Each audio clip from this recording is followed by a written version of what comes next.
오늘은 날마다 하나님 나라라는 제목으로 말씀을 같이 나누겠습니다. 오늘 말씀은 하나님 나라에 대한 말씀입니다. 오늘 말씀을 묵상하면서 제 안에 잡혔던 한 가지의 맥이 한 가지 포인트, 한 가지의 하나님 바라시는 마음이 있었는데 뭐였냐면 오늘 이 말씀을 통해서 우리가 하나님의 나라가 뭔가라는 것을 알기를 원하시는구나라는 것이었고요. 그리고 우리가 날마다 하나님의 나라를 살아가기를 원하신다는 것을 그런 마음이 좀 들었습니다. 그래서 오늘 말씀하시는 이 하나님의 음성에 귀를 기울일 수 있는 시간이 되기를 바랍니다. 오늘 말씀 20절 앞부분만 같이 한번 읽겠습니다. 같이 읽겠습니다. 시작.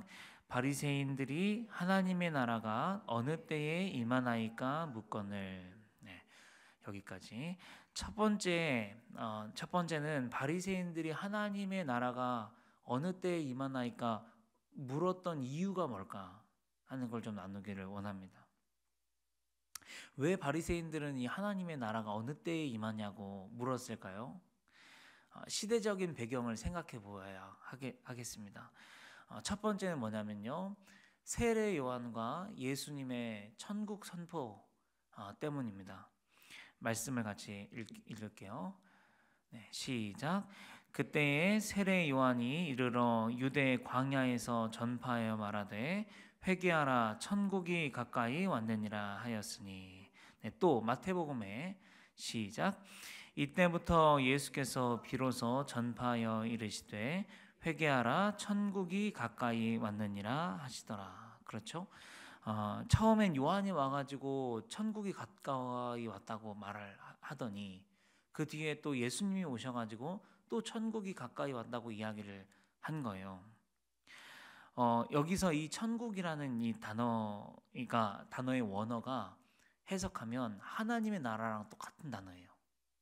그러니까 이 사람들이 들었을 때 천국 하면 하나님의 나라고 하나님의 나라 하면 천국이에요.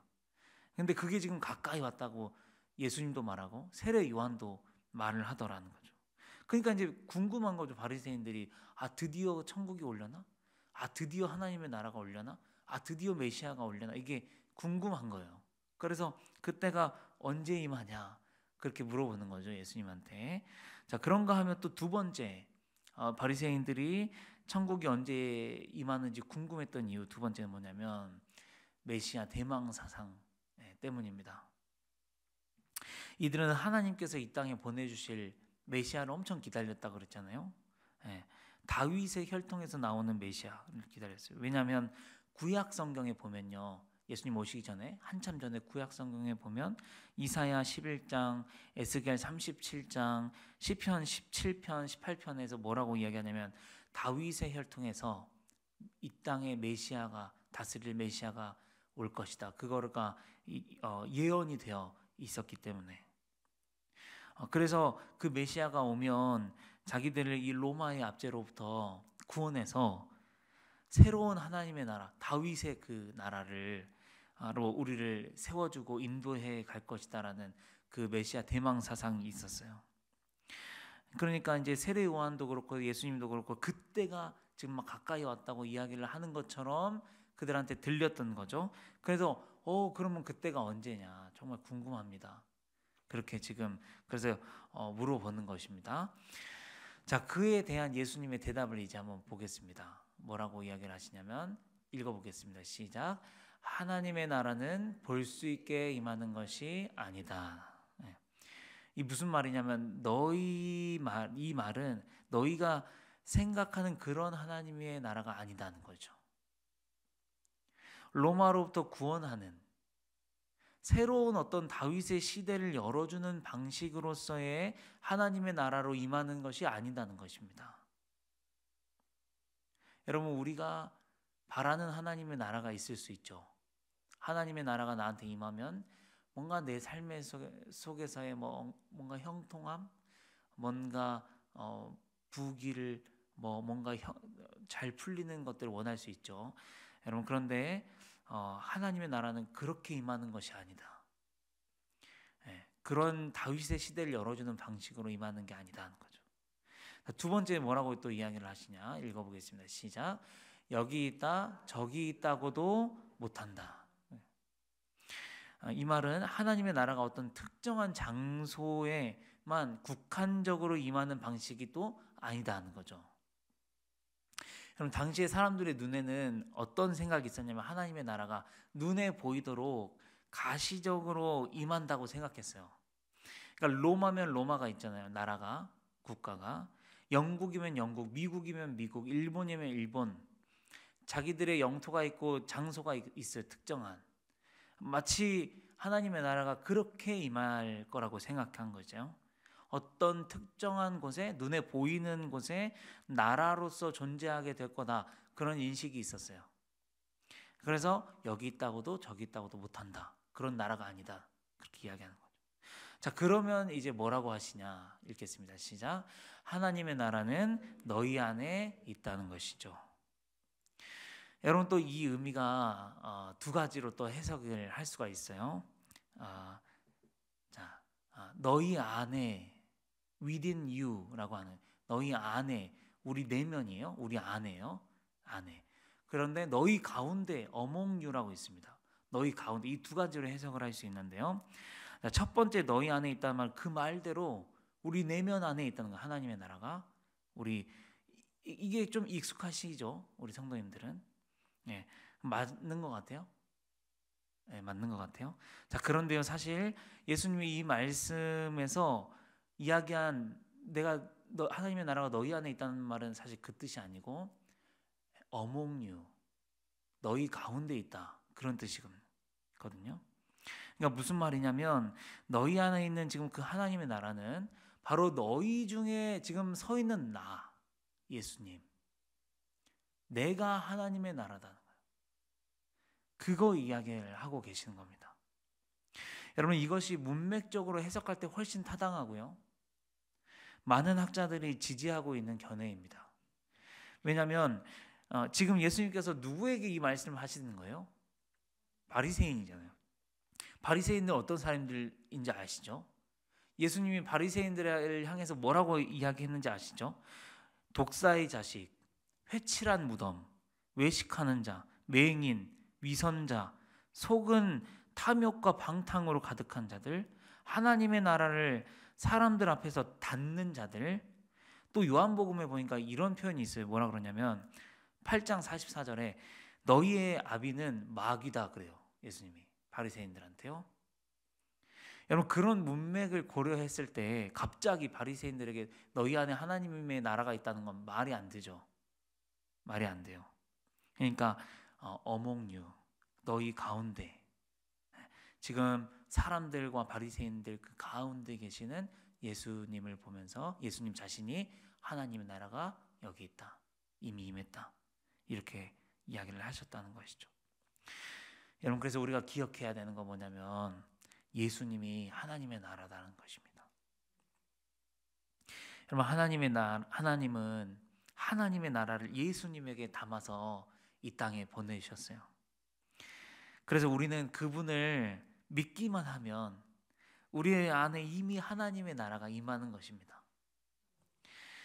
여러분 여기에 임하는 것도 아니고 뭐 저기에 임하는 것도 아니고 무언가 막 다윗의 시대와 같은 부귀영화와 같은 그런 시대, 그런 성공한 삶을 주시는 것으로 임하는 것도 아니고 내가 집에 있든지 차에 있든지 잠자리에 있든지 교회에 나와서 예배를 드리든지 어디에서든지 우리의 마음이 예수로 충만하기만 하면 그 즉시 하나님의 나라가 우리 안에 임하는 것입니다.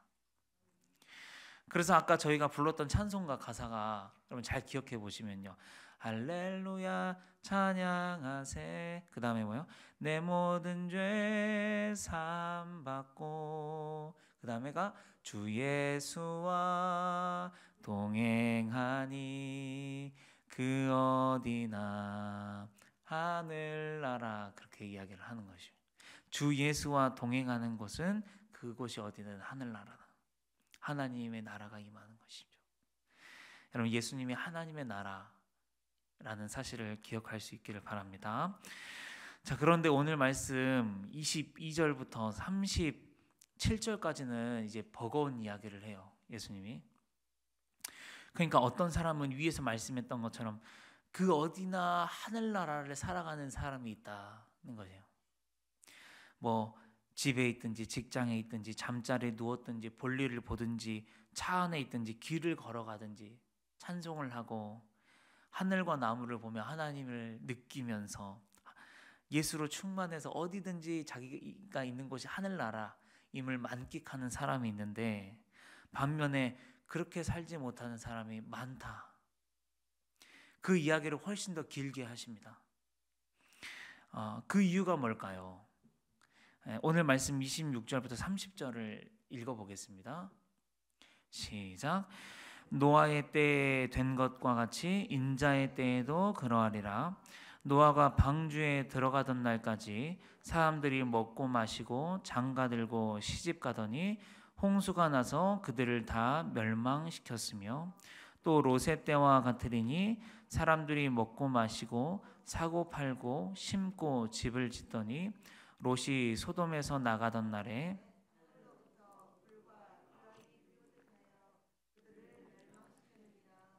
인자가 나타나는 날에도 이러하리라. 여러분, 이게 지금 다 무슨 문제를 이야기하죠? 사는 문제죠. 예. 많은 사람들이 이 사는 문제 때문에 매여가지고 믿음 생활을 등한시하더라는 것입니다. 많은 사람들이 이 사는 문제에 발목 잡혀서 정말 먹어야 하는 영적인 양식을 먹지 않아요. 정말 바라봐야 할 예수님을 바라보지 못해요. 정말 채워야 하는 예수님으로 나를 채우지 못하고 살다가 덜컥 하나님의 나라 종말이 오는 것이죠. 여러분, 성경에 보면 이 땅에서 사는 문제에 매였다가 망하는 이야기가 많아요. 경고의 말씀이 많습니다. 이걸 좀 알았으면 좋겠는데, 오늘 말씀도 그렇지만 누가복음 21장 34, 35절입니다. 시작. 너희는 스스로 조심하라. 그렇지 않으면 방탕함과 술 취함과 생활의 염려로 마음이 둔하여지고 뜻밖의 그날이 덫과 같이 너희에게 임하리라. 이날은 온 지구상에 거하는 모든 사람에게 임하리라. 여기서 방탕함과 술 취함이 뭔 말이냐면 예수님이 아니라 다른 것에 아예 정신이 팔려 있는 상태입니다. 그거를 통틀어서 표현하는 거예요. 이 술 취함과 방탕함이. 그런가 하면 또 예수님이 세 가지 땅에 떨어진 씨 비유에서도 이런 이야기를 하셨어요. 읽어보겠습니다. 시작. 가시떨기에 뿌려졌다는 것은 말씀을 들으나 세상의 염려와 재물의 유혹에 말씀이 막혀 결실하지 못하는 자요. 보니까 세상의 염려와 재물의 유혹이 분명히 하나님의 말씀을 결실하지 못하도록 막더라는 것이죠. 네, 그런가 하면 또 마태복음 6장 31절입니다. 시작. 그러므로 염려하여 이르기를 무엇을 먹을까 무엇을 마실까 무엇을 입을까 하지 말라. 이것도 이 땅에 사는 문제죠. 사람들이 하도 무엇을 먹을까 무엇을 마실까 무엇을 입을까에 매여서 사니까 예수님이 뭐라 그러냐면, 얘들아, 하나님이 기르시고 먹이시는 저 하늘의 새와 들의 백합화 좀 봐라. 그렇게 이야기하는 것이죠. 네. 또 한 번은 어떤 한 부자의 비유가 있는데요. 이 부자가 소출이 많아서 곡식을 자기가 쌓아둘 공간이 없으니까 걱정을 합니다. 어찌할꼬. 그래서 어떻게 하기로 하냐면 그 자기 있는 곡간을 다 헌 다음에 새로 곡간을 지어서 내 곡식을 거기다 다 넣고, 나는 이제 여러 해 곡식을 먹을 이 여러 곡식이 있으니까 이제는 내가 평안히 쉬고 먹고 마시고 즐거워하련다. 그렇게 이야기를 했단 말이에요. 이에 하나님의 말씀이 이렇습니다. 읽겠습니다. 시작. 하나님은 이르시되 어리석은 자여 오늘 밤에 내 영혼을 도로 찾으리니 그러면 내 준비한 것이 누구의 것이 되겠느냐 하셨으니. 여러분, 이 말이 뭔 말이냐면 내 창고만 넓히고 내가 먹고 살 궁리에만 빠져서 살다가 덜컥 오늘 밤 네 영혼을 도로 찾으면 어떡하려고 그러냐. 예, 이런 많죠. 많죠. 이 모든 말씀이 다 먹고 사는 문제에 매여서 예, 그런 사람들에게 하시는 하나님의 말씀입니다. 사랑하는 성도 여러분, 혹 이 모습이 우리의 모습은 아닌지요? 요즘 나의 모습은 어떠하십니까? 예수님을 바라보는 일, 예수님으로 내 안을 충만하게 채우는 일을 즐거워하기보다 세상을 살아가는데 몰두하고 계시지는 않습니까? 세상을 살아가야 하기 때문에 믿음에 관한 일을 핑계를 대고 있지는 않습니까? 세상을 살아가는 것이 힘들다는 이유로 난 지금 정도만 해도 괜찮은 거다. 어쩔 수 없는 거라고 나 스스로를 위로하고 있지는 않습니까? 여러분, 예수를 바라보는 일은, 예수로 내 안을 충만하게 채우는 일은 세상의 것을 다 한 다음에 그 다음에 해야 되는 일이 아니고요. 가장 먼저 해야 하는 일입니다. 오히려 내가 힘들기 때문에 제일 먼저 예수님을 바라보아야 하는 것이고요. 오히려 세상을 살아가기가 너무 힘들고 너무나 바쁘기 때문에 먼저 예수님으로 내 안을 채워야 하는 것이죠. 여러분, 그래서 코리텐 붐이라는 사람이 이렇게 말을 했습니다.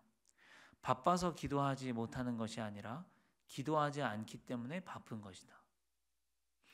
또 존 파이퍼 목사님은 이렇게 이야기했습니다. 기도하지 못하는 가장 큰 이유는 분주함이 아니라 기도의 필요를 느끼지 못하는 교만이다. 그렇게 말했습니다.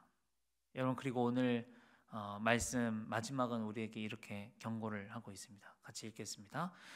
내가 너희에게 이르노니 그 밤에 둘이 한 자리에 누워 있음에 하나는 데려감을 얻고 하나는 버려둠을 당할 것이요 두 여자가 함께 맷돌을 갈고 있음에 하나는 데려감을 얻고 하나는 버려둠을 당할 것이다.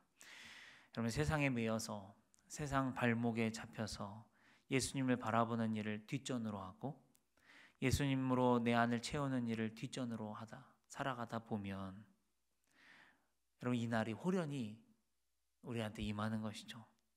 그러면 그때는 이제 둘이 누워 있다가 한 명만 천국에 올라가고 한 명은 버려둠을 당하게 된다. 그런 교훈을 오늘 우리에게 주고 계십니다. 그러므로 사랑하는 성도 여러분, 오늘 말씀을 통해서 우리가 꼭 이 교훈을 기억할 수 있기를 바랍니다. 다 똑같은 세상을 살아가는데 누구는 그 어디나 하늘나라 이렇게 살아가는 사람이 있고 누구는 바쁘다 바빠. 나는 왜 이렇게 바쁘지? 나는 왜 이렇게 성경 볼 시간도 없지? 나는 왜 이렇게 기도할 시간도 없지? 이러면서 살아간다는 거죠. 여러분, 차이는 뭐냐면 내가 먼저 무엇으로 채우냐의 차이입니다. 세상 사는 일과 염려에 매여서 발목 잡히지 않기를 소망합니다. 바쁘기 때문에 기도하시고 일이 쉽지 않기 때문에 먼저 예수님을 붙들고 나를 예수님으로 채울 수 있는 그런 저와 우리 성도님들 되기를 간절히 소망합니다. 기도하겠습니다. 아버지 하나님, 감사합니다. 먼저 주님으로 우리를 채우며 살아가기를 간절히 소망합니다. 우리가 늘 찬송하며 내가 가는 곳이 그 어디나 하늘나라 하늘나라, 내가 있는 곳이 하늘나라 하늘나라, 그렇게 고백하며 살아가는 우리 예수님으로 충만한 성도님들이 다 되실 수 있도록 아버지 인도하여 주시옵소서. 아버지, 그럴 때 늘 우리가 하나님의 나라를 살아갈 수 있는 줄 믿습니다. 감사를 드리며 예수님의 이름으로 기도합니다. 아멘.